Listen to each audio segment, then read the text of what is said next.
Histoire de la photographie, chapitre 8. Je m'appelle Franck Senot et je suis prof d'histoire de l'art à Évry et en ligne avec le studio Déclic pour le 8e mois pour une histoire de la photo. Euh, une histoire de la photo, souvent, dans les livres, très bons, une petite bibliographie à saisir. Si vous voulez faire une capture d'écran, c'est tout de suite maintenant. Voici les livres dont je vais parler aujourd'hui.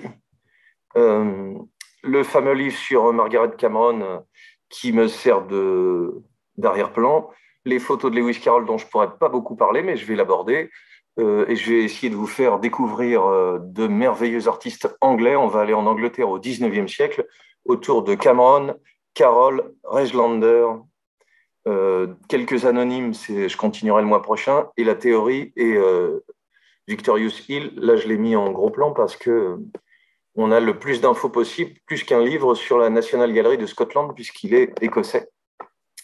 Et les références, Susan Sontag sur la photographie et la chambre claire de Monsieur Roland Barthes.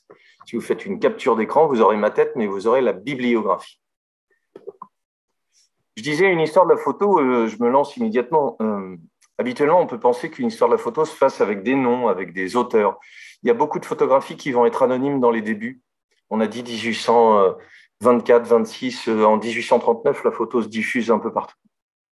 On a vu la dernière fois comment la photographie pouvait devenir un art directement, c'est-à-dire en jouant sur l'instantanéité, mais avec l'espèce d'idéologie de l'instantanéité. Attraper un instant serait la capacité de la photo, alors qu'on va voir avec les photos de Cameron qui est derrière moi, que le temps long peut faire partie du charme de la photo, que le flou peut faire partie des caractéristiques de la photo, parce que pour qu'une discipline devienne un art, il faut aussi qu'elle fasse jouer ses atouts à elle.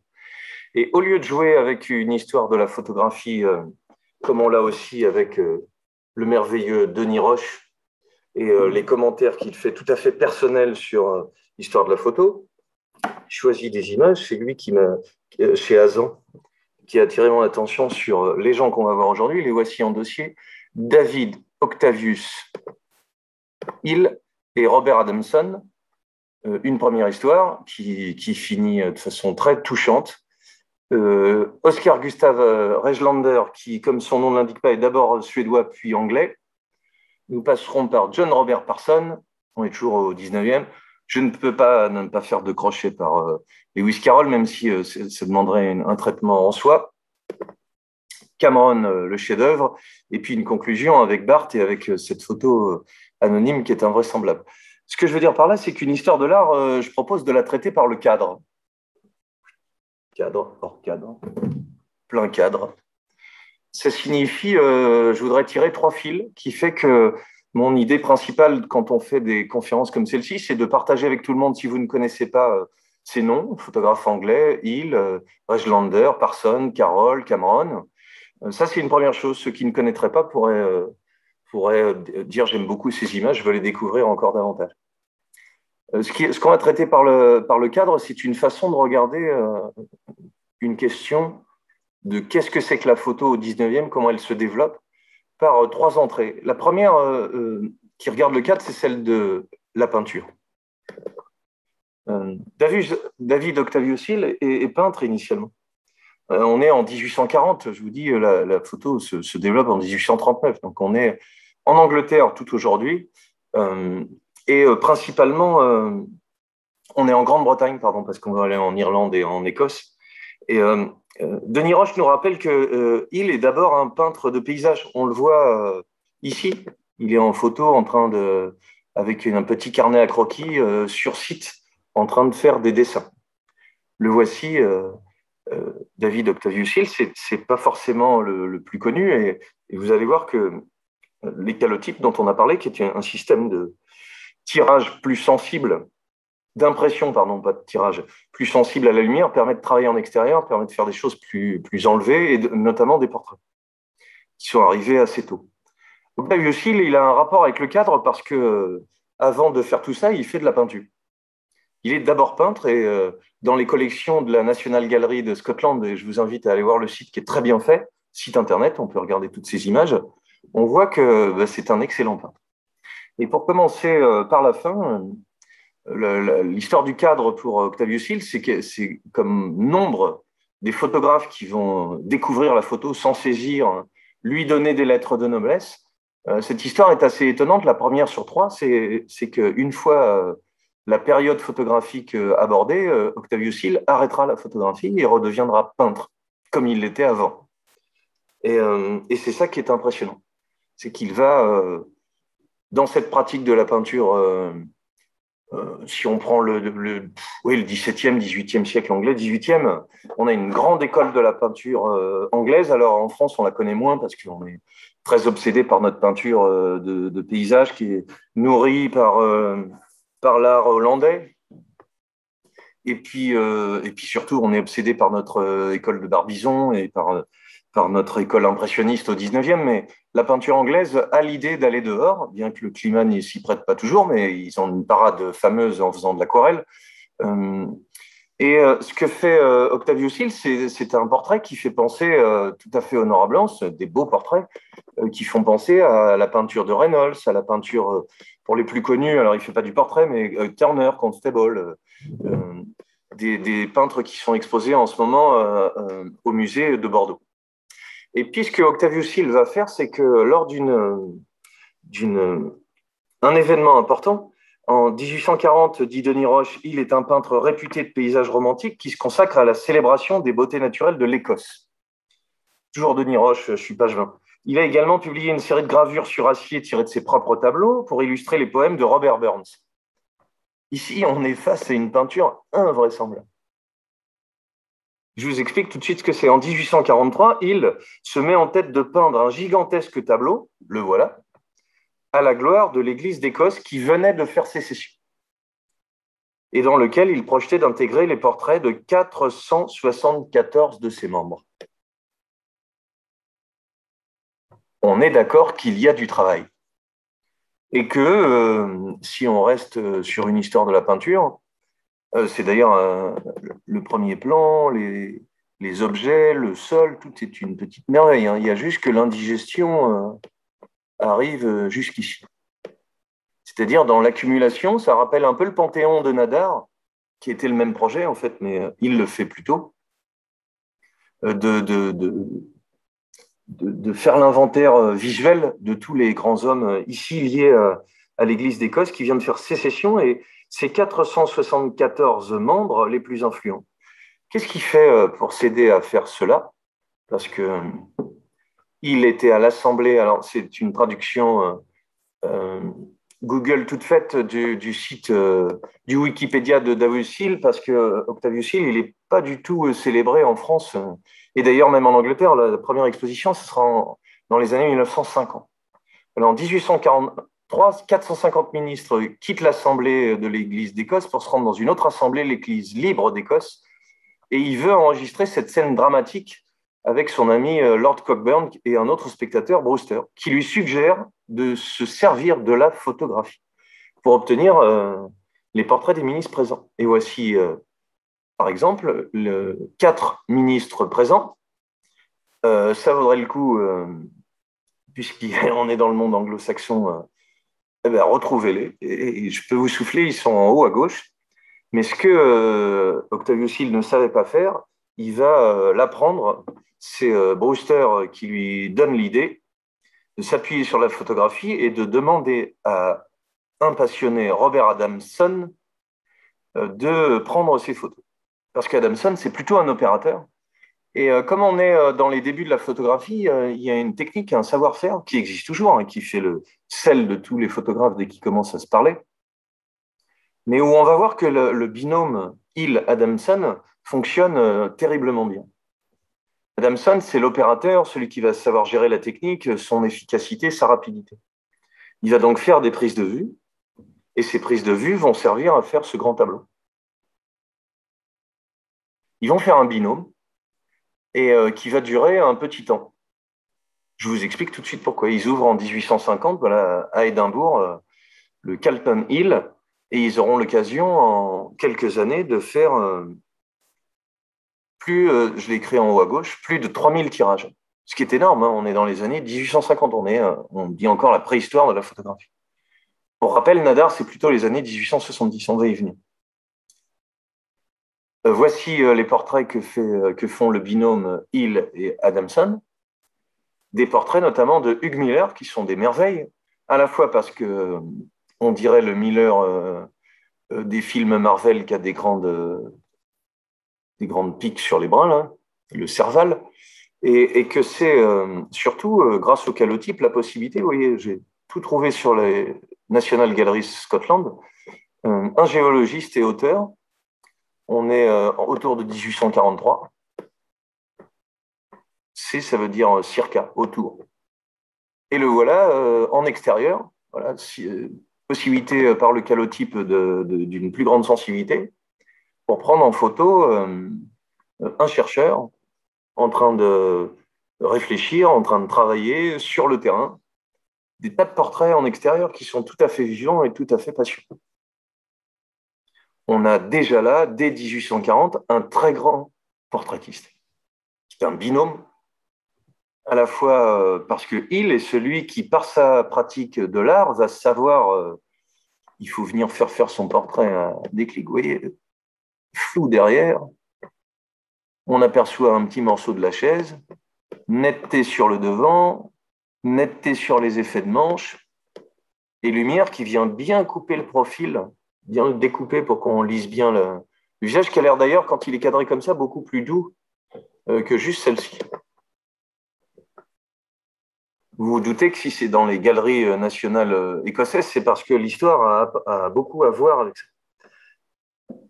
Adamson, qui est tout jeune, le rejoint donc à Édimbourg. Il lui propose dans un premier temps de réaliser des portraits sous forme de photographie.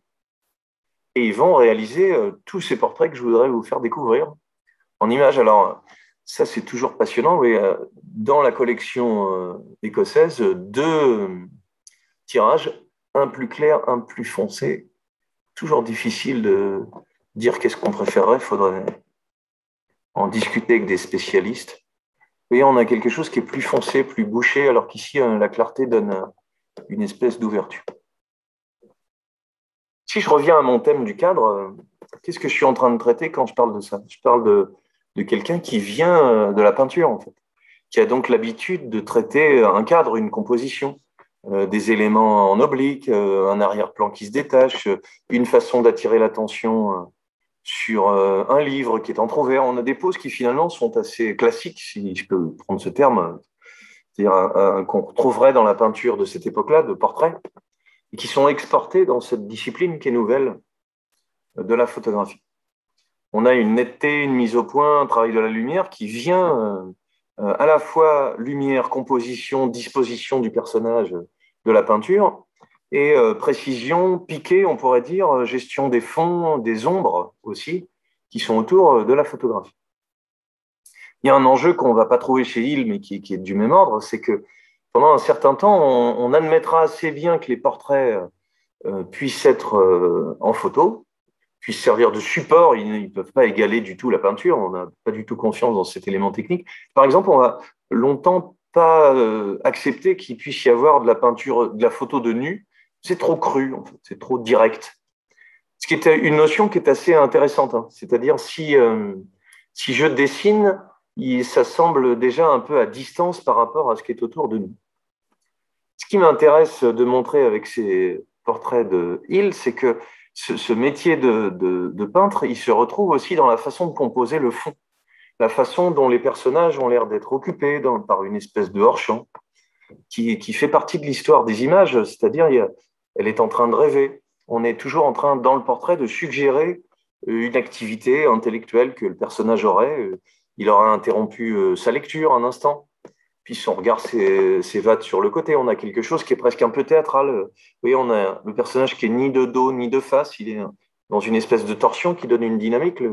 Le bassin est dans ce sens-là, et puis le visage se tourne vers nous, mais sans regarder vers nous. Parce qu'un des enjeux, si j'y vais un peu vite, même si ici j'ai triché un petit peu, vous l'avez peut-être vu passer, c'est que notamment, pendant très longtemps, le personnage en photo ne regarde pas de face. On va voir pourquoi. Voilà, compositions qui sont assez picturales, les objets ont de l'importance, le rapport au fond a de l'importance, Et puis, la photo, tout doucement, justement, va faire entrer quelque chose comme ça. Voilà. Il apportait sa science picturale, son sens de la composition, les dégradés de l'éclairage, Adamson, son savoir-faire de calotypiste, et à eux deux, ils rendront définitivement évident que la photographie est un art qui ne tire ses ressources que de ce qu'il est essentiellement, que cet art n'obéit qu'à ses propres lois, que celles-ci naissent en même temps que lui et que surtout elles sont neuves et prodigieusement fécondes. Si le personnage nous regarde, ça n'a pas la même force que si c'est une peinture. Ça n'a pas la même force parce que on attend de la photographie ou on devine grâce à ça dans la photographie la présence de la personne qui était devant l'objectif. Il y a eu un vrai humain. On va voir qu'avec Parsons, le travail à destination des peintres, la question ne se posera pas de la même façon. Je le redis d'une façon plus simple, parce que c'est tellement évident pour nous que ça paraît bizarre que je soulève la question. Dans la peinture, il y a toujours une part de fiction, c'est-à-dire que la personne qui est représentée n'est peut-être pas la vraie personne, n'était peut-être pas là à ce moment-là. Dans la photographie, vous allez me dire, c'est évident. Non, non, c'est pas évident, et vous allez comprendre pourquoi, puisque je vais vous révéler tout à l'heure, restez, l'inventeur du Photoshop, c'est-à-dire de celui qui peut totalement inverser et faire de fausses images. Ne bougez pas. En isolant un détail, voilà, en mettant la lumière, en n'affleurant que sur un morceau, sur un magnifique costume. Le double portrait le plus connu de Hill, avec une espèce de Macron un peu plus vieux, et le révérend, ces deux révérends, Guthrie et ils sont trois, mais Begg, Hugh Miller, qu'on connaît maintenant, et révérend Guthrie, petite merveille de ce que j'essaye d'expliquer en parlant de ce regard et de cette question du cadre. J'ai dit parce que c'est un peintre de formation qui s'associe à un photographe. Il y a une sorte d'héritage de la peinture. Mais il y a aussi cette idée du hors-cadre. Ils sont en train de regarder autre chose que nous. Ils sont en train de regarder à côté. Et ce qui change tout, c'est que quand la Dentelière, par exemple, de Vermeer, qui est une peinture du XVIIe siècle, elle est en train de faire son ouvrage, elle pose et en même temps, elle a une activité. Vermeer l'a peint. Mais je vous disais qu'on ne sait pas si c'est une vraie personne, on ne sait pas si c'est quelqu'un qui a vraiment posé, est-ce que c'est un mélange de plein de choses. Il y a toujours une part de fiction dans la peinture, quoi qu'il arrive. La photographie a toujours une part de vérité, réalité. Il y a quelque chose, va dire Barthes à la fin de la conférence, il y a toujours quelque chose de ça a été. Et la formule merveilleuse de Barthes que je voudrais utiliser en conclusion, c'est grâce à la photo, ce n'est plus seulement le présent qui est certain, c'est aussi le passé. Ce qui se joue ici dans le fait que le modèle puisse avoir existé vraiment, été là vraiment, c'est qu'à la fois il peut nous regarder et nous interpeller, entre guillemets, du fin fond de l'histoire, puisqu'il a disparu depuis très longtemps, mais en même temps, quand il regarde sur le côté hors champ, on a toujours l'impression, comme le modèle qui est derrière moi, qu'ils sont en train de regarder quelqu'un d'autre qui interagit avec eux. En isolant par le cadre le monde qui est autour du modèle, la photographie invente le hors-cadre en disant, je le dis de façon amusante, ces trois personnes-là ont l'air d'être plus intéressées par ce qui se passe à côté que par nous qui prenons la peine de les regarder. Donc ils ont posé pour la postérité, mais en même temps, ils sont déjà ailleurs, déjà en train de regarder autre chose. Ce jeu de regard au spectateur et de regard vers l'extérieur est le cœur de ce qui fait l'art de la photographie. Je disais le mois dernier que cette idée d'instantanéité va s'inventer en même temps que la photographie. Ici, il s'agit du regard caméra, on pourrait dire ça comme ça, parce que longtemps, le cinéma n'a pas non plus accepté qu'on regarde caméra. Et Barthes dit d'ailleurs que le cinéma est proche de la peinture et que la photographie est complètement hors de ce jeu. Dans cette possibilité, ben là, je vous regarde, mais je regarde ma caméra, en fait. Si je vous dis attention, je te vois, en fait, je vois personne. Le photographe, en proposant au spectateur de regarder, regarde pas l'objectif, ça va donner l'impression que, ou regarde l'objectif, ça va donner plus de force, en choisissant de nous regarder ou de ne pas regarder, de sortir du cadre ou d'être dans le cadre, le photographe apporte quelque chose d'une densité d'existence de celui qui est là. Densité, c'est-à-dire soit en nous regardant fortement, soit en ayant l'air d'être ailleurs dans un monde qui n'est pas avec nous, mais qui nous est présenté. Alors peut-être que c'est un peu flou ce que je raconte là, mais je vais essayer de le préciser avec mes deux autres entrées. Mais on n'en a pas fini avec David Victoriosil et son aide Adamson. Voilà, les séries de portraits sur les 3000 tirages qu'ils ont réalisés à Édimbourg dans ces années 1840-1850. Des portraits qui sont une merveille, hein, qu'on pourrait imaginer dessinés par Ingres un peu plus tard, même si le vrai génie de Hill et Adamson, c'est ce qui est en train de se passer ici et que Denis Roche célèbre. Alors, Denis Roche a une façon de le raconter qui est merveilleuse, c'est que sensible à la vie écossaise, Adamson et Hill vont se rendre dans une ville dont je vais essayer, en priant, de dire que c'est la bonne prononciation, New Haven. Je dis ça parce qu'en anglais, ça a l'air d'être ça, mais je me méfie. Et nous sommes face à des pêcheuses, Fisher Girls. Denis Roche dit d'une façon amusante, personne ne pourra jamais expliquer comment ces deux hommes se sont retrouvés 2 ans plus tard, donc on est en 43-45, dans une communauté de pêcheurs au bord de la mer en train de faire quelques-unes des plus belles photographies d'art qui soient au monde. C'est pas une petite qualité. Et c'est là qu'il dit, il apporte la science picturale. Voilà quelques vues générales. Alors, le grain, la façon de le montrer, voilà, on pourrait penser que c'est un dessin, que c'est une peinture. C'est pas cette série de New Haven qui est la plus merveilleuse. Ce sont les portraits que va faire Hill et Adamson. On a des personnages qui, la plupart du temps, sont des pêcheurs, qui ont décidé, voilà, un intermède, dit Denis Roche, une vacance entre 2 toiles monumentales, un aparté avec des gens pauvres et taciturnes qui posaient quand ils n'étaient pas en mer, en haute forme, gilet rayé et pantalon blanc, leur tenue normale de villageois. C'est-à-dire, on est dans un village de pêcheurs avec des gens qui savent ce que c'est que le travail, qui n'ont pas de raison forcément d'être pris en photo, qui n'ont pas encore de raison d'être dans l'histoire de l'art, et qui, par la délicatesse, et très tôt, hein, on est en 43, alors je vous dis, Nadar, c'est 1870, et j'ai dit de Nadar que c'était un des premiers qui faisait de la photo un art, donc en Angleterre, dans les années 40, on a déjà des génies de la photographie.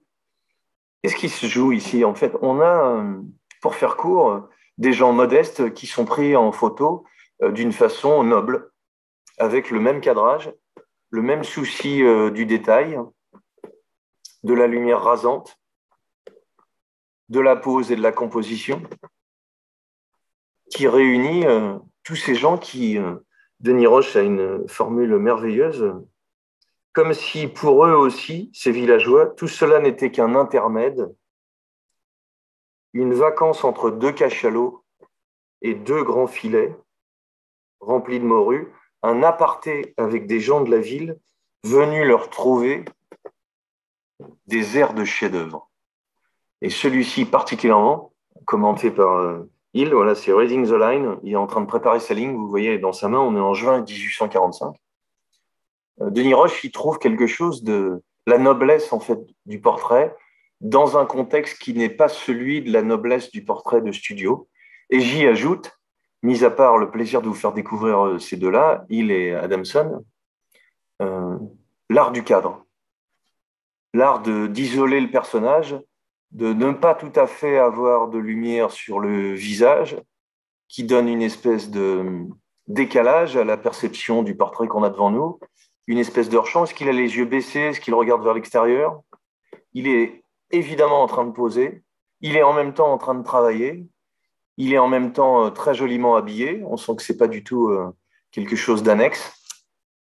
Et dans cette composition-là, il y a quelque chose du hors-champ du travail, du hors-champ de la vie d'ailleurs, de ses mains, l'usure de ses habits, le fait qu'il soit occupé, qui entre dans la photographie elle-même et qui donne une espèce de stature impressionnante. Voilà. Dans le cadre, il y a quelque chose qui vient de l'extérieur du cadre. La fin de l'histoire est tout à fait touchante. Ce sont des portraits merveilleux qu'on va vous retrouver sur le site des National Gallery écossaises. Qu'est-ce qui est incroyable dans mon histoire? Voilà les images de l'ensemble du village, mais ce sont vraiment les portraits de pêcheurs de poissons qui sont merveilleux. Eh bien, Adamson, que voici, le jeune opérateur, meurt. Voilà, pas longtemps, hein. Ils travaillent ensemble. Adamson, que voici, meurt à 27 ans, en 1848. Et qu'est-ce que fait il? Ben, il retourne à la peinture. Il ne fera plus jamais de photographie.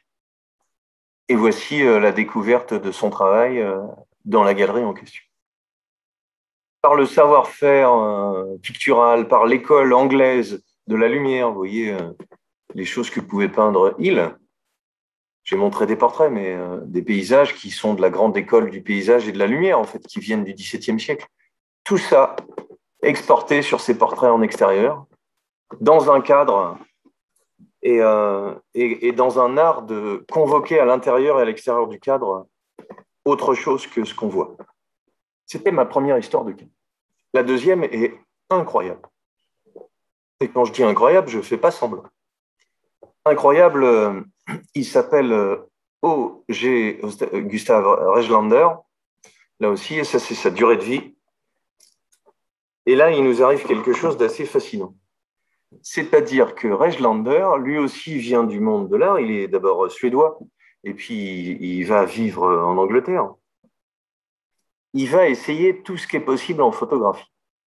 Et mon cadre va se retrouver dans le fait qu'il fasse des études de main, dans une sorte d'isolement pour étudier la matière, étudier la capacité de mettre au point, étudier les poses de main, les différences de matériaux. Voilà. En même temps, Rechtlander vient à la photographie assez tard quand il assiste à Paris en 1855. Oui, j'ai déjà 10 ans d'écart par rapport à il, à cette exposition au Palais de l'Industrie qui présente la photographie qui va en se développant. Et puis là, on est toujours sous Napoléon III dans la Grande Galerie. Et puis, il va se marier avec Marie Rechtlander, qui est née Bulle, et puis abandonner la peinture. Le voici en composition avec sa femme, et surtout basculer vers la photographie et rester à Londres lors de cette exposition internationale, voilà, London Stereoscopic Photography Company, en 1862. Le schéma est presque identique. On a quelqu'un qui vient du monde de l'art, qui louche beaucoup vers l'art et qui, petit à petit, se tourne vers la photographie. Ce qui est merveilleux avec Rechtlander, c'est que, comment je peux le dire de façon un peu provocante pour plaisanter, voilà, il étudie la peinture à Rome dans les années 30, il s'intéresse qu'à la photo qu'en 53. Et c'est pour ça que j'ai mis cette petite photo qui est de lui, c'est-à-dire que, si je le dis un peu de façon directe, il va faire des horreurs. Des choses kitsch, des reprises de peinture, dans l'histoire de la peinture, mais l'histoire de l'illustration, l'histoire des chromos, c'est-à-dire de l'illustration populaire qu'on trouve partout, qui se développe avec les impressions au 19e siècle et qui vont donner des générations de... Alors, en cinéma, on dit des nanars, mais il n'y a pas trop d'équivalent, c'est-à-dire... C'est aussi le peintre Raphaël qu'on va revoir en influence de Rechtlander, qu'en est l'auteur, c'est-à-dire l'art des petits gamins avec des petites ailes, des petits flous artistiques. Alors, Rechtlander se met à la photo, il découvre un procédé du collodion humide. Après cette exposition, il le fait en 55 et puis il s'installe à Londres en 62 suite à cette exposition universelle. Et dans Victoria Street en 69. Alors, il fait des portraits, tout ce qu'il y a de plus classique, lui aussi, un studio de portraits avec des personnages cadrés, dont on voit comment ils doivent à l'histoire de la peinture en un sens, et comment le jeu du cadre est à la fois un jeu de l'histoire de l'art en général, puisque vous êtes en train de regarder des images, et moi je les regarde avec vous, et on en parle, et donc les peintres savent qu'ils font des images pour être vus, et donc ils s'amusent toujours à jouer de cet artifice en mettant des images dans les images, donc un reflet de miroir dans un reflet de miroir, un détail de femme en train de poser qui louche vers l'Antiquité. Donc des choses qui se retrouvent dans l'histoire de l'art assez classiquement et qui donnent ces merveilleux portraits que que Rechtlander va faire de 1862 à 1870. Une sorte de Nelly Olson de l'époque, avec cet art qu'on a retrouvé bien plus tard, hein, quand j'ai parlé de pictorialisme, c'est-à-dire cette influence de la peinture et du dessin comme source pour la photographie, pour être reconnu comme art. En Angleterre, on a cette tradition-là, c'est tout. Une façon de faire qui ressemblerait lointainement aux photos hardcore que vous pourrez faire au studio Déclic. Il y a une espèce de flou et chez Harcourt, quelque chose qui vient vraiment de l'histoire de la peinture, qui se retrouve pas du tout dans la photo contemporaine, qui est presque entre guillemets ringarde, c'est l'idée de signer sur la photographie. Il y a toujours le petit sigle Harcourt, alors que on verra quand la photo se développe et l'art contemporain, moderne puis contemporain, le jeu de la signature, c'est aussi une façon de dépasser un cliché. Cliché est le bon mot. Mais si vous regardez bien ce que je viens de partager avec vous là, c'est que si j'y vais un peu vite à propos de Rechtlander, je vais aller au vif du sujet. On a quelque chose, on a une jeune femme inconnue qui pose en 1860, cadre flou, point sur les yeux, le visage, le flou des tissus, le flou de la peau donne une espèce de douceur. Et regardez comment, dès qu'elle regarde l'objectif, ça donne quelque chose qui a l'air beaucoup plus moderne. Alors, le terme moderne, c'est un sujet compliqué. J'en ai fait 150 conférences qui sont en ligne sur YouTube. C'est déjà le fait que le spectateur soit pris en compte, le fait qu'il y ait une espèce d'interaction, que l'image ne soit plus une espèce d'autorité qui serait livrée à l'histoire ou qui raconterait une histoire mythologique ou mythique. Le photographe, quand il demande au modèle de regarder, il y a quelque chose d'une densité de présence dont je parlais tout à l'heure et qui donne quelque chose d'un peu moderne. Mais ce n'est pas mon sujet je l'ai déjà évoqué avec ici Lewis Carroll qu'on va retrouver juste après, puisque tous ces gens sont anglais et se côtoient assez facilement. Voilà, le baron Tennyson, en famille. Beaucoup, et c'est la mode à l'époque, c'est pour ça que j'en dirai un mot avec Cameron et avec Lewis Carroll, des photos d'enfants qui aujourd'hui nous paraissent assez curieuses. Il y a toujours des photos d'enfants scolaires, mais des photos qui reconstituent des tableaux, des sortes de petites nunucheries avec des enfants qui ont des petites ailes. Alors ça se fait encore beaucoup. Et puis avec le temps de déguiser les enfants, vous savez sans doute, c'est pour ça que je l'évoquerai assez précisément, parce que je ne peux pas faire le tour, mais je ne peux pas aller complètement autour. Par exemple, Lewis Carroll a fait des enfants déguisés, mais qui sont un petit peu nus. Alors aujourd'hui, pour nous, ça fait vraiment quelque chose qui est plus qu'ambigu. Et par contre, il ne s'agit pas de le régler en un coup de cuillère à peau. Il faut regarder les images, voir ce qu'elles signifient avant. On va s'y attarder, mais je ne pourrais pas faire trop long. Voilà, ce que signifie l'image quand on la produit en 1857, ça ne peut pas être la même chose qu'en 2022.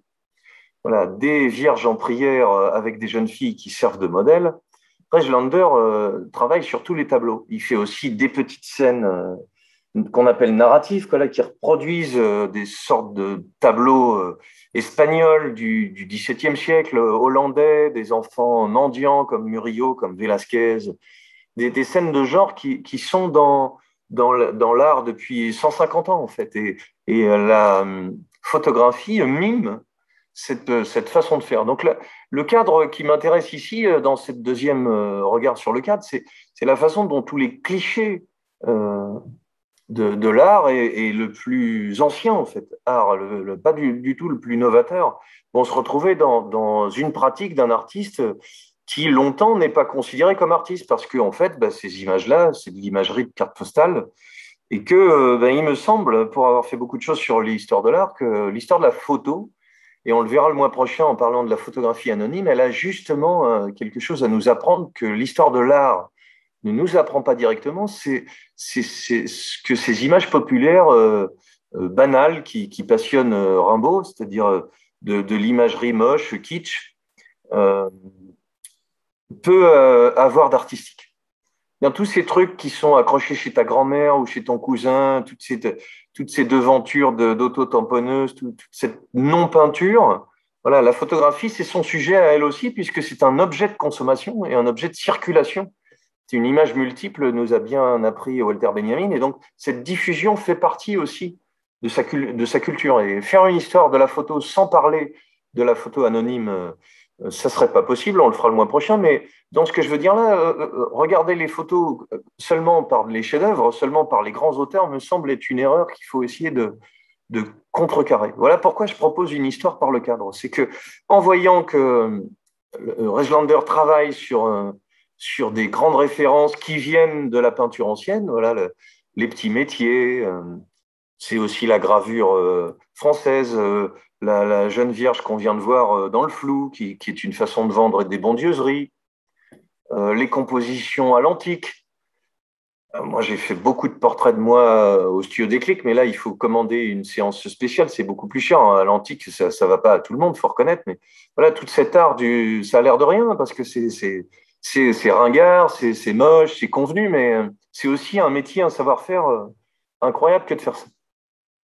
Et puis, chez Reslander, j'ai voulu l'isoler parce que je viens au vif du sujet. Il y a quelque chose de l'ambiguïté de l'image aussi qui fait qu'il ne fait pas que copier la peinture, même si dans mon cadre numéro 2, j'ai dit que le premier, c'était cette idée de hors-champ et de regard caméra avec Hill. Ici, chez Reslander, ce qui m'intéresse, c'est la façon dont jusqu'au bout, il veut faire de la peinture. Il veut faire de la photographie un art grand comme la peinture. Et vous voyez que le jeu du masque, de grimace, de calme, l'ambiguïté qu'il y a dans le symbole du théâtre, c'est ce que Reslander veut convoquer ici dans la photo. Il va aussi, et c'est là où ça devient vraiment amusant, au cœur de l'image populaire, se mettre en scène lui-même. C'est-à-dire que ça, c'est un autoportrait de Reslander qui a l'air pas très en forme en train de se soigner. Et donc, vous allez me dire, on est plus près de Bénil que de l'histoire de l'art avec un sens noble. Ben non, il me semble que si on a un objet populaire, il s'agit de regarder qu'est-ce qui est en train de se dire là-dedans. Ce qui est en train de faire Reslander, c'est qu'il est en train, comme tout le monde, hein, il n'a pas d'originalité, l'originalité, elle va venir juste après ça. Ce que fait Reslander, c'est qu'il utilise cette photo qui se développe dans les années 1840-1860 comme un objet de consommation, et il le met en scène, et il se met en scène pour en faire un objet de circulation, d'idées, de la vie de tous les jours, de farce, comme le faisait exactement la peinture hollandaise du XVIIe siècle. Il ne faut pas se tromper, c'est que Adrian Brouwer, même on va dire Bruegel, toutes les scènes paysannes, c'est aussi de la peinture pour accrocher chez soi, pour être sympa dans sa cuisine, pour vivre avec la peinture. La photographie fait la même opération de réalisme, en même temps d'un réalisme qui est théâtral et surjoué. Parce que ce que Friedlander va faire, c'est vraiment se mettre en scène assez souvent dans des images de composition, mais où il va jouer ici sur les expressions du visage, et donc se servir de tas d'éléments. Je reviens à Denis Roche et à ses commentaires d'images. Denis Roche dit sur Reslander quelque chose de merveilleux. Il dit, voilà, les photographes du début, ils sont aussi intrépides qu'insolents, qu'innocents. Rien n'échappe à Reslander, onirisme, ostentation, intimisme, allégorie, composition gigantesque, on va y venir. Il va être précurseur du surréalisme, et il parle de cette photo qui, s'il n'avait pas attiré mon attention dessus, oui, j'aurais un peu laissé passer. Je me disais, qu'est-ce que c'est que ça alors? Denis Roche, il va directement. Précurseur du surréalisme, il est l'auteur du rêve qui monte en contre-plongée un homme endormi, allongé sur un sofa, la main sur le sexe, tandis que des petits personnages en bois articulé grimpent à qui mieux mieux sur une armature de crinoline. Alors effectivement, si on regarde ça comme l'anticipation, puisque ça s'appelle le rêve, de choses qui vont intéresser les surréalistes, effectivement, on n'est pas loin d'être devant une image qui, à force de vouloir monter des petites scénettes de façon pas très réaliste, amène la photographie dans un univers théâtral presque du troisième degré, plus ou moins maîtrisé. Ce que ajoute Denis Roche, qui est tout à fait important, c'est que pour vanter son savoir-faire, Reslander va fabriquer des images fantaisistes, fabriquer des images duplices, c'est-à-dire avec un trucage, un Saint-Sébastien, et surtout ce petit chef-d'œuvre qui est un double autoportrait, voilà, pour vanter son savoir-faire autant que sa personne, savoir-faire et sa personne, c'est-à-dire la photographie va devenir un art du photographe et plus non plus un cliché anonyme qu'on diffusera un peu partout. Et ce qu'ajoute Denis Roche, qui est très parlant, selon un principe qui plaira beaucoup à Toulouse-Lautrec, féru de ce genre de drôlerie, on le sait, et de Marcel Duchamp. L'image peut être double, c'est le cas de le dire, on a deux fois Regelander, mais en plus duplice, c'est-à-dire elle ne dit jamais tout à fait ce qu'elle veut dire. À l'époque, il n'y avait de trucage qu'en photographie, alors pourquoi ne pas en profiter pour mélanger académisme et publicité de soi, singerie et idéologie? Que dit l'image clairement? Regelander, l'anglais, se veut à la fois le soldat et l'artiste dévoué à une seule cause, le service de l'Empire. Et s'il y faut quelques cabotinages et des symboles clairement affichés, l'atelier du photographe permet de rassembler les accessoires adéquats. Le chevalet sur la droite et l'estrade sur la gauche. À la fois l'histoire de la peinture sur le côté droit de l'image et à la fois l'estrade du photographe sur le côté gauche de l'image. Il s'agit pour Regelander de jouer avec son image, de jouer avec la publicité, avec le sens de l'engagement militaire ou de l'engagement de l'artiste, peut-être s'en moquer un peu, sans doute. On est en 1871. Mais également, dit Denis Roche, de faire basculer l'histoire de l'art et de la photo de la peinture vers la photographie. Parce que ce qui plaît beaucoup à Regelander et qui va me servir de conclusion le concernant, c'est cette peinture de Raphaël qui est sur les murs du Vatican à Rome, une sorte de composition invraisemblable. La dispute du Saint-Sacrement, ils sont tous les docteurs de l'Église en train de discuter si le sacrement peut être saint, pendant qu'à l'étage supérieur, ça discute aussi, enfin ils sont un peu plus assurés, une sorte de composition en double, en courbe inversée, on va dire en parenthèse opposée. Qu'est-ce que fait Regelander? Il va en faire une composition énorme en 1857, Two Ways of Life, s'est présenté à l'exposition à Manchester en 57. On reproche à cette image, qui est incroyable, hein.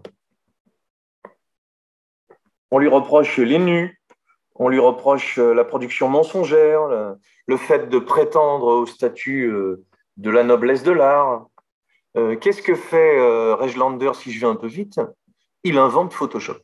C'est-à-dire que, évidemment, aucun de ces personnages n'a posé ensemble, et les spécialistes du studio Déclic vous diraient que ça se voit un peu. C'est un peu copié-collé, vite fait, mais le cœur de ce que je vous racontais sur Regelander, et je finis mon 2 sur 3, c'est que en allant piocher dans l'univers de l'histoire de l'art, alors c'est assez précis, hein. On est sur la gauche, l'encyclopédie de la photographie du Larousse le commande page 117, le péché figure attablé sur la gauche des activités impies, de femmes à demi nues tentent le jeune homme, deux autres allongés incarnent l'oisiveté. Ça a l'air cool, l'oisiveté, se dit en passant. La femme hâve au premier plan annonce leur inexorable chute. Celle qui chuchote au fond représente la complicité. Ouais, elles sont là. Puis les trois hommes au centre qui m'ont l'air un peu, pour être très frais, le père ou un sage, même deux frères campagnards de la jeunesse à l'âge adulte, ils doivent choisir entre deux modes de vie. Celui de gauche est attiré par une vie de péché. Oui, il a l'air déjà bien motivé, celui à gauche, pour nous, alors que celui à droite a l'air d'aller vers une vie qui est quand même un peu raisonnable. La vertu, arche au-dessus, colonnade, décor de théâtre, tout est grandiloquent, mais on a exactement en 57 la peinture académique telle qu'elle est vantée dans les grands salons, qui est la suite de ce qu'a fait Ingres. Ce sont les grands formats que viendront combattre Courbet puis les impressionnistes. Qu'est-ce que fait Regelander? Il va sur le terrain même de la peinture, en inventant un cadre qui est invraisemblable, parce que pour nous, ça paraît plus que kitsch, en fait. Allégorie moralisante complexe, dit le texte, le désir de certains photographes britanniques au milieu du XIXe siècle de démontrer la légitimité artistique de la photographie. Ce que j'aime bien dans celle-ci, le tirage est plus ancien, regardez bien, l'arrondi du haut ajoute encore plus au côté photographique. Quand le cadre est coupé en droit, en rectangulaire, ça fait encore un petit peu Photoshop mal fait. Ici, on a un début de peinture. Ce que Regelander fait, c'est qu'en jouant la carte des allégories vivantes inspirées de la peinture, il emmène la photographie directement sur le terrain de la peinture, mais au nom du cadre. Le cadre, dans les deux sens du terme, vous le comprenez. Le cadre, le rideau, la composition, les personnages au milieu, les scénettes qui se répondent, mais aussi le cadre, c'est-à-dire l'ambiance picturale de la peinture de l'époque. Une petite merveille méconnue. J'en finis avec Parsons, c'est un peu plus rapide, un peu plus simple pour ça. Sur cette histoire de lien avec la peinture, je voudrais parler Parson et de Cameron. Pourquoi Parson nous intéresse? Il fait quelque chose qui est assez important. Il est lui aussi photographe. Il va lui aussi travailler pour un ami qui est peintre en faisant des photos de sa fiancée qui s'appelle Jeanne Morris. Voilà, parce que Parson va faire des photos pour un peintre. Les premières photos en intérieur, on a une série de pour le peintre Rossetti, qui est un peintre que je vous montre tout de suite. Toc, voilà. Dans ces années 1860, on est en 65 avec les photos que je vais vous montrer.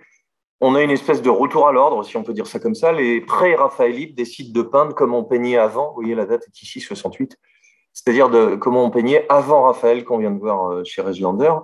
Et donc, surtout pas de photographie, c'est-à-dire peindre directement les modèles tels qu'ils sont, rêver quelque chose qui est à la mode aujourd'hui, beaucoup avec ce médiéval fantastique, à un monde d'avant la Renaissance et d'avant la modernité, d'un monde qui serait tout à fait simple. Et beaucoup, Rossetti, Burne-Jones, tous les gens qui gravitent autour de ce mouvement vont prendre des tenues qui évoquent le Moyen-Âge, revenir à quelque chose qui soit fondamentalement anti-moderne. Alors, qu'est-ce que la photo fait là? C'est là où ça devient intéressant. C'est que l'opérateur Parson, que voilà, on a rien du tout sur sa vie, on ne sait pas du tout ce qu'il a fait, on ne sait pas du tout comment il est. On sait juste que à côté de lui, Madame Jeanne Maurice, c'est la muse de Rossetti. Elle est mariée à un autre théoricien du mouvement, on va dire pré-raphaélite, si je vais vite, s'appelle Arts and Crafts, c'est William Morris. Il est poète, dessinateur, artisan. Il est l'ami de Rossetti et il va laisser cette magnifique chevelure de Jeanne Maurice être prise en photo. Et c'est là où ça devient intéressant, c'est que la photo sert de support. Elle n'est pas là pour être copiée. C'est pour ça que je les ai mises côte à côte. Elle est là pour servir de repère. Et dans le travail de Parson, on peut voir à la fois ça comme une étude qui servira pas en tant que telle, c'est pas la photo en tant qu'art. Et nous, avec notre regard moderne, on y voit quelque chose de merveilleusement simple, de non affrété. En comparant avec Reslander, on voit à quel point c'est moins posé, c'est moins concon avec tout un tas de décors. Le cadre, c'est le cas de le dire, il est très simple. Une chaise, un fond, un visage plutôt de profil, des éléments bien découpés sur un fond uni, avec un fond qui est flou. Donc on a tous les outils de la photographie qui sont là disponibles. Le jeu de la netteté, le jeu du flou, le jeu du hors-champ dont je parlais. Pourquoi est-ce qu'il est là dans les photos de Parson? Parce qu'en fait, je vais le dire d'une façon simple, Parson ne veut pas être artiste. Il fait ça pour son copain Rossetti. Et je crois qu'en faisant quelque chose comme un outil pour quelqu'un d'autre, il oublie la prétention ambiante de copier la peinture. Et en oubliant de copier la peinture, il amène, entre guillemets, sans le savoir, la photographie vers un art en soi. C'est-à-dire le jeu du fond et du personnage, le jeu de la lumière rasante sur cette chevelure qui est incroyable, et découpée assez nettement sur les vêtements et assez douce sur le reste du visage. Le principe de pose. Et sur la fin des photos de personnes, puisqu'il en a fait une série de 18, si je ne vous dis pas de bêtises, voilà, 18 photos, on n'a que ça. J'ai laissé pour la fin celle où Jeanne Maurice pose dehors, et on rejoint tout ce que je viens de vous dire. J'espère que vous avez suivi parce que je ne pourrai pas répéter. Ce sera en ligne sur la chaîne YouTube de Préfiguration et du Studio des Clics. Le fond, nature. La lumière, nature. Quelquefois, le regard caméra. Et pour ce chef-d'œuvre final, une pose qui nous interpelle. Voilà, les yeux, le jeu de la netteté, le jeu du fondu est quelque chose d'assez saisissant. Alors, j'ai dit que je ne pouvais pas en parler, donc je vais très vite. Lewis Carroll, ami avec des enfants, prenant en photo des enfants, avec un jeu qui se retrouve, c'est assez précis, hein, il ne faut pas s'emballer. Je vais vous le lire précisément parce que comme ça reste enregistré, je ne voudrais pas qu'il y ait quelque chose d'un peu curieux. C'est-à-dire à la fois, à 24 ans, il se met à la photographie, il va faire beaucoup de photos d'enfants. Il y en a beaucoup à ces époques-là. Alors, présenter l'enfance des petites filles en robe ou quelquefois dévêtues, il n'y a pas que lui. Cameron, on va le voir après, des femmes, Irene McDonald, Margaret Cameron. Le sujet de prédilection est une image pieuse, mais en effet, et c'est très beau d'ailleurs, c'est très joliment composé, très simplement. Mais quand la petite fille devient une espèce de mendiante comme un jeu, effectivement, il y a une ambiguïté, puisqu'elle est à demi nue, on voit un de ses mamelons, c'est pas du tout anodin pour nous qui le regardons aujourd'hui. Et les historiens de l'art, c'est pour ça que je veux ni éluder la question, ni la régler en 2 secondes, il faudrait être un peu sérieux. Euh, Bien justement, se pose la question du rapport de Lewis Carroll à ses modèles. Euh, voilà ce que dit cette encyclopédie Larousse. Chez Watts, chez Margaret Cameron, les bébés sont souvent nus ou en partie dévêtus, en ne la portant jamais soupçonné de dépravation comme Dodgson. Dodgson, c'est donc Lewis Carroll. Dodgson, Lady Awarden, Margaret Cameron montrent leurs photos, les exposent à la Photographie Society de Londres, donc ces images sont montrées en public, ne sont pas sous le manteau. Dodgson demande généralement aux parents leur accord pour photographier leur fille et leur offre parfois des tirages. Donc, on est dans quelque chose qui est ouvertement. Ce qui ne veut pas dire que ça ne pourrait pas être vu de façon ambiguë aujourd'hui, puisque le texte ajoute, et c'est important, cela ne signifie cependant pas que ces photographies soient totalement innocentes. Représenter des enfants et de jeunes femmes en train de jouer permet de critiquer les conventions régissant la vie des adultes. L'ambiguïté des images, ça signifie toujours quelque chose et c'est à ça que ça sert. Par contre, je voulais le montrer parce qu'il est anglais comme les 2 précédents et la dernière qui suit. Il est même ami avec chacun d'eux.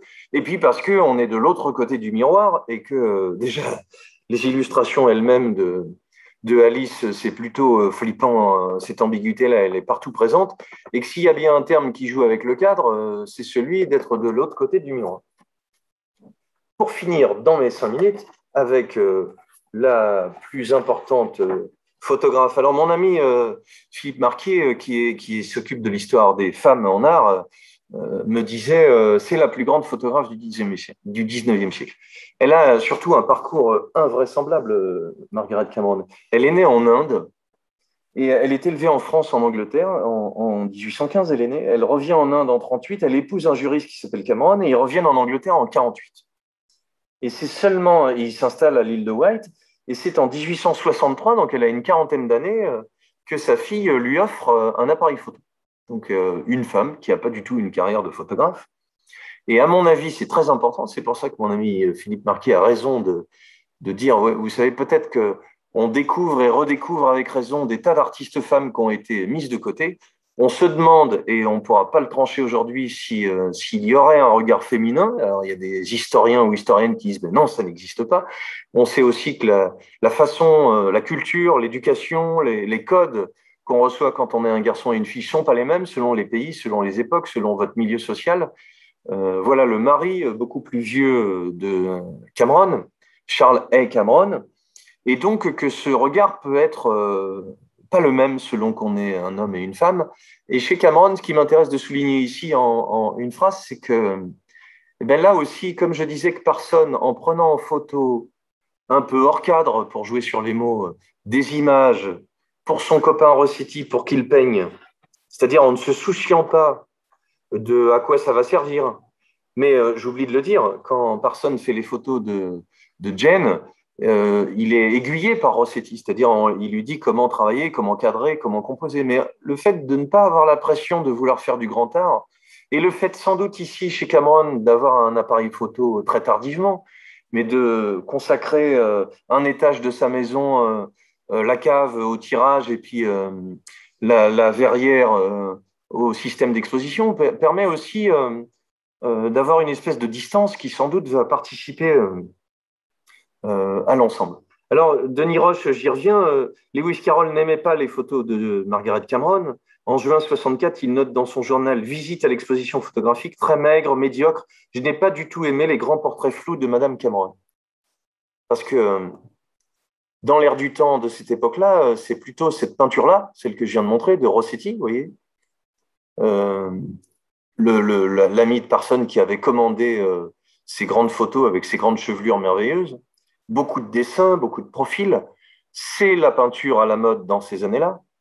Cette peinture qui joue avec le faux, qui joue avec la duplicité. J'ai choisi aussi ce miroir de Vénus parce que l'ambiguïté de l'autre côté du miroir, c'est toute cette société anglaise de cette époque-là, avec quelque chose qui est très, très chargé, à la fois visuellement, mais à la fois symboliquement.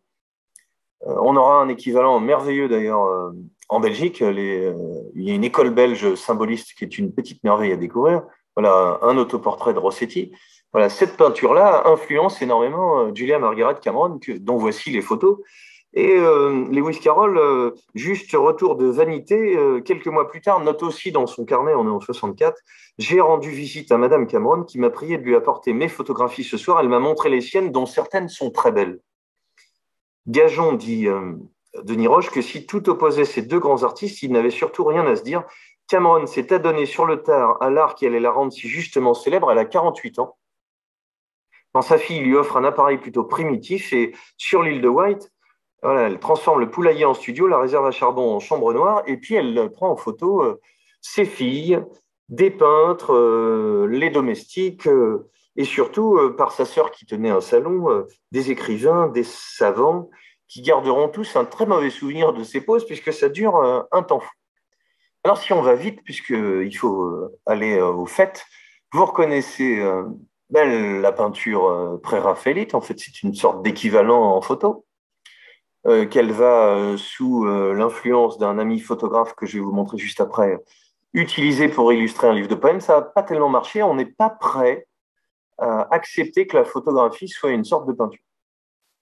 Un art redoutable de la composition et surtout du flou et du net, qui va, on revient aux explications en boulet de canon, ma spécialité enchantée, c'est-à-dire à la fois quelque chose qui va vers le pictural par cette espèce de flou, à la fois quelque chose qui frôle le mièvre dès qu'on met du flou un peu partout. C'est comme le curry dans les plats, un petit peu c'est bien, beaucoup ça devient indigeste.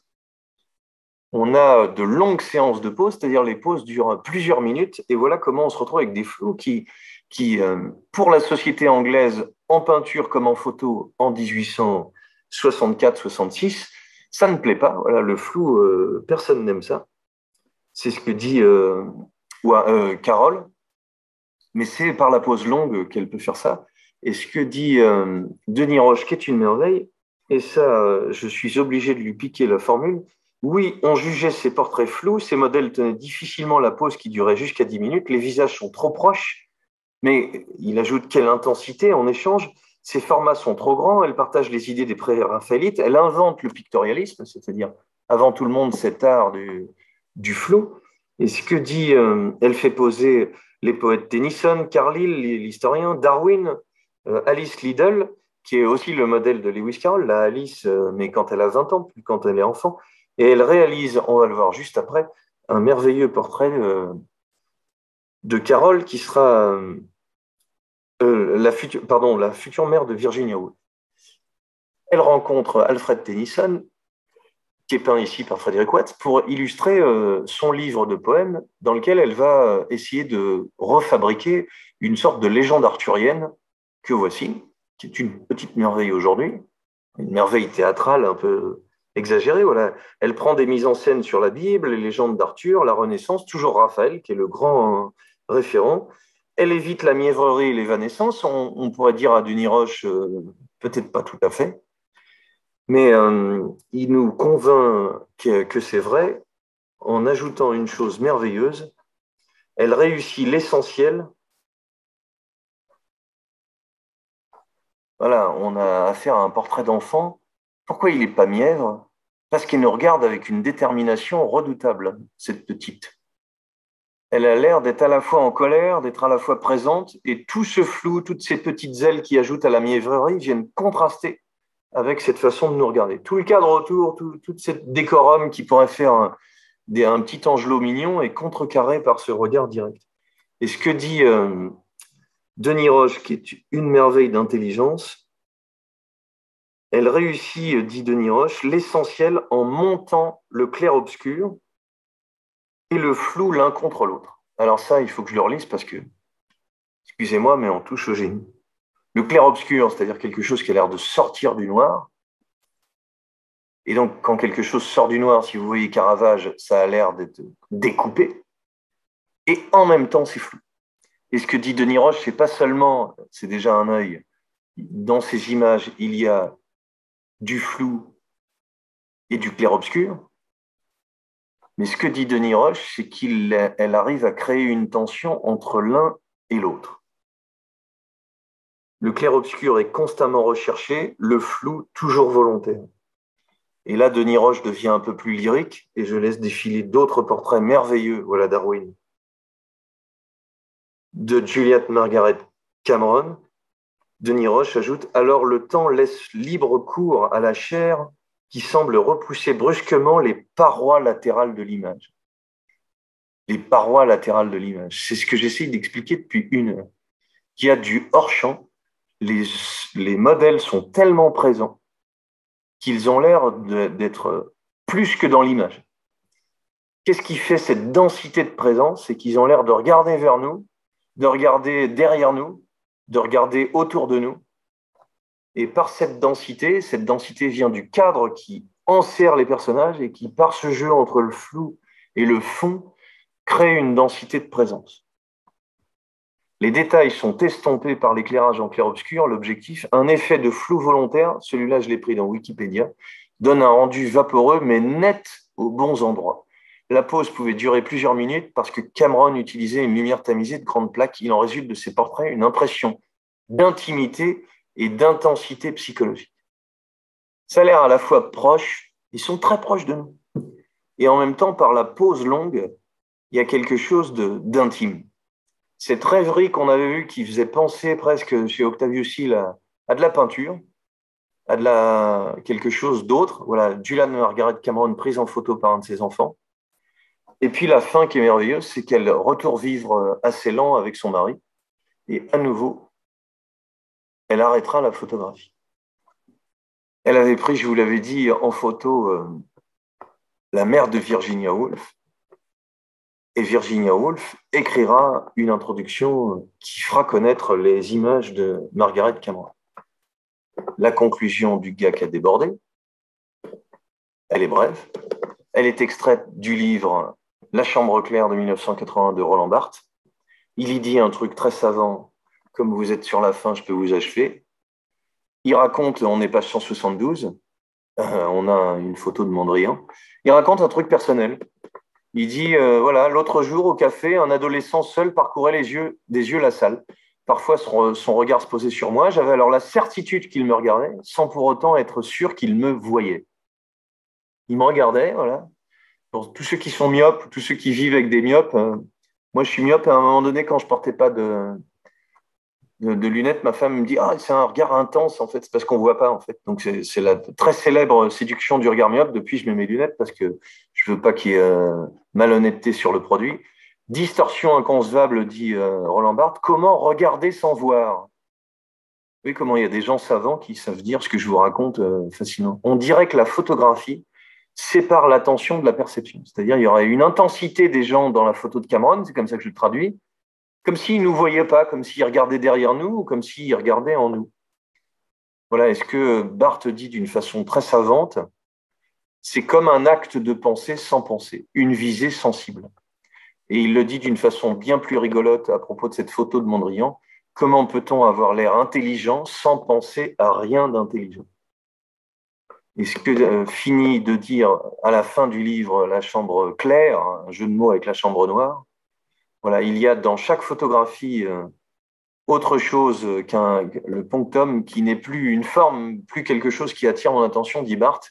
C'est pour ça que le cadre dont je parlais, c'est à la fois celui de l'histoire de la photo avec le cadre qui entoure, l'histoire de l'art qui est toujours présente, le hors-champ, le cadre qui sort, mais aussi toute la capacité de recentrer l'attention à l'intérieur. Voilà, une histoire de la photo par le cadre, c'est ça en fait. C'est que Barthes dit, il y a toujours quelque chose comme ça a été. Toute la photo montre quelqu'un, voilà, un condamné à mort juste avant d'être tué, donc il nous regarde depuis loin en fait. Mais Barthes ajoute, voilà, le Ernest en question, elle ne dit pas forcément que ça n'existe plus, puisque Ernest, Depuis 1931, il commence à être un peu, il ne doit plus avoir de culotte courte. Mais Barthes a une formule merveilleuse. On se doute que quelque chose a été fixé du temps présent. Mais ce que dit Barthes, qui est une formule merveilleuse, le passé est désormais aussi sûr que le présent. Alors, la transition pour la prochaine fois, quand on parle de cadre, c'est que dans les photos anonymes, il y a des cadres et vous voyez que l'image ici présentée porte un merveilleux cadre. Alors, vous comprenez l'astuce, c'est qu'il y a une dame qui porte un cadre dans un cadre, mais que nombreuses des images que je vous ai montrées, elles sont exposées, montrées par les historiens de l'art sans cadre, et on peut pas oublier que le décorum du cadre fait partie de l'image et va bien avec les robes de ces deux sœurs, j'imagine, et que ce petit chef-d'œuvre qui fascine complètement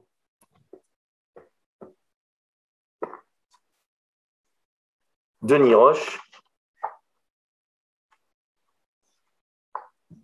Regardez bien cette photo. Et je vous dis au mois prochain ou au 2 octobre. Regardez bien cette photo. Un homme et une femme, peut-être des époux, ou bien le frère et la sœur. À la rigueur, des cousins germains ou des fiancés tiennent à montrer une photo. On ne sait pas qui sont ces gens. Hein. On ne sait pas qui a fait la photo. Hein. On va parler d'anonymat la prochaine fois. On est dans le cadre et toute cette vie qui est autour, qui est convoquée hors du cadre et dans le cadre par la photo, toute cette tension entre l'intérieur de l'image et l'extérieur qu'il n'y a pas dans la peinture, qu'il n'y a peut-être même pas de la même façon dans le cinéma qui est toujours fictionnel, il est dans la photo. Denis Roche dit des cousins germains, le frère, la sœur ou des fiancés, ils veulent montrer une photo. Ce n'est pas à proprement parler une photo dans sa matérialité. La plaque trop brillante, dans son cadre de bois lourdingue, semble la corseter, comme pour dire un peu plus qu'elle est inaltérable. Non, ce sont des fantômes qu'ils montrent. Pourquoi ils posent avec une photo autour d'eux? C'est un truc de fou de faire ça. Alors, vous voyez, on est des philosophes en herbe, mais alors de la photo dans une photo dont on parle, c'est un truc invraisemblable. Barthes peut dire ça, le passé est certain maintenant. C'est pas rien comme invention. Ce sont des fantômes qu'ils montrent, des vérités humaines antérieures dont ils sont sans doute les seuls rescapés. Alors il fait une hypothèse de Niroche qui est merveilleuse, de fiction. Leur mère, très certainement, et eux deux, quand ils étaient des enfants. Peut-être un autre enfant, un frère, une sœur, mort en bas âge ou disparu pour quelque raison. C'est peut-être pour ça qu'ils montreraient la famille qui est plus là. Ils montrent ainsi paisiblement qu'ils se sont poursuivis un peu plus loin dans le temps. Réfléchissez bien, dit Denis Roche. Il ne peut y avoir de pléonasme en photo, car une photographie, quelle qu'elle soit, parle déjà deux fois du temps. Une fois pour dire qu'elle s'en saisit, et une autre pour dire qu'il est passé. La photographie ne peut avoir non plus en elle de trompe-l'œil. Elle sera toujours une mise en abîme par excellence. Elle est l'esprit qui regarde l'abîme, un morceau de l'abîme tranché net avec, et c'est là où est mon cadre, 4 angles droits terriblement coupants. Le cadre autour de cette image, c'est celui qui dit ce que vous avez à voir. Vous savez très bien qu'il y a des choses autour, vous savez très bien qu'il y a des choses derrière. Et là, on vous invite à montrer, voilà, le passé, il est avec nous dedans. Et pourtant, on est coupé par un cadre. L'histoire de la photographie par le cadre me semble assez fructueuse. Au mois prochain.